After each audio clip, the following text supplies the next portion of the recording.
Welcome to student dictation 5 second बाद शुरू होगा। Ready start. किसी भी हादसे का एक स्वाभाविक सबक यह होना चाहिए कि भविष्य में उससे बचने के इंतजाम किए जाएं, लेकिन ख़ास तौर पर जिन समस्याओं को दूर करना या उनसे बचाव के इंतजाम करना सरकार की जिम्मेदारी है, उसमें लापरवाही के नतीजे अक्सर सामने आते रहे हैं। अमूमन हर साल बरसात के मौसम में दिल्ली की स्थिति छिपी नहीं रही है। आधे या 1 घंटे की मूसलाधार बारिश के बाद कई इलाकों और वहां की सड़कों की हालत किसी बाढ़ग्रस्त क्षेत्र की तरह हो जाती है। ऐसे में न केवल रास्ते रुक जाते हैं, बल्कि अक्सर बड़े हादसों की आशंका बनी रहती है। रविवार की सुबह घनघोर बारिश के बाद दिल्ली के कई इलाकों में ऐसी ही स्थिति पैदा हो गई। दिल्ली में कनॉट प्लेस से सटे मिंटो ब्रिज के नीचे बारिश का पानी इस तरह जमा हो गया कि उसमें एक टेम्पो चालक फंस गया और आखिरकार डूबने से उसकी जान चली गई। दिल्ली के केंद्रीय इलाके में इस तरह की घटना सरकार और संबंधित महकमों की व्यापक लापरवाही को ही दर्शाती है। सही है कि बारिश पर किसी का नियंत्रण नहीं है, लेकिन उससे बचाव के उपाय करके बड़े नुकसान से कम जरूर किया जा सकता है। ऐसा नहीं है कि मिंटो ब्रिज के नीचे पानी जमा होने की स्थिति में उसे निकालने की कोई व्यवस्था नहीं है। यह क्षेत्र दिल्ली सरकार के लोक निर्माण विभाग के तहत आता है।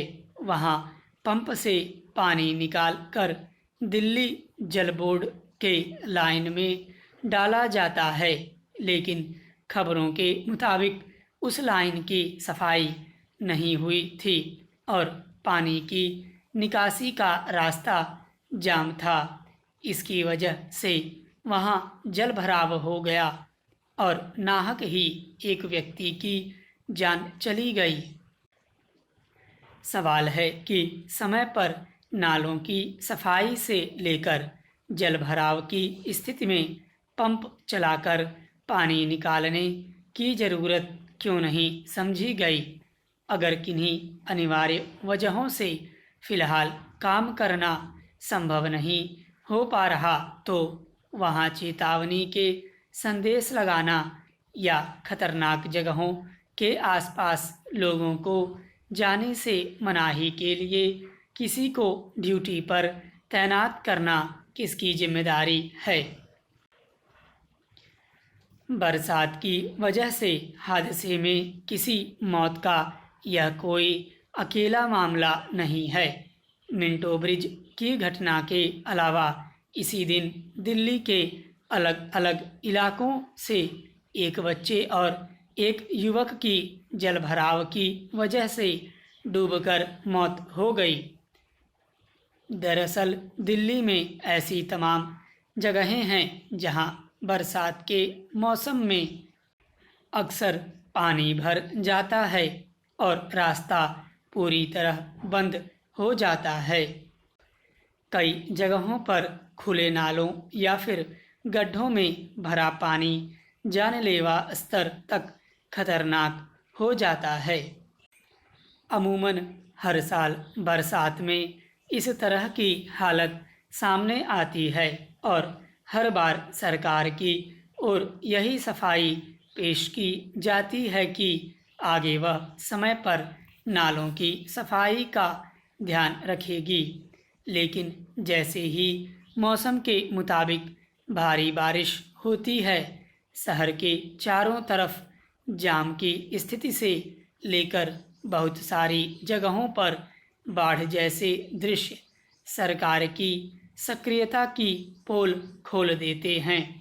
जबकि इस स्थिति से बचाव के लिए सिर्फ इतनी कवायद काफ़ी हो सकती है कि बरसात के मौसम के पहले ही सभी नाले नालियों और पानी की निकासी के सभी रास्तों की सफाई करा दी जाए।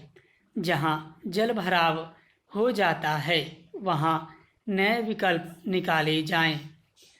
मुश्किल यह है कि जब कोई हादसा हो जाता है और उसमें लोगों की नाहक ही जान चली जाती है, तब औपचारिकता पूरी करने के लिए सरकार की नींद कुछ देर के लिए खुल जाती है। इस तरह की तात्कालिक सक्रियता किसी भी समस्या का दीर्घकालिक या स्थायी समाधान नहीं हो सकती। स्टॉप।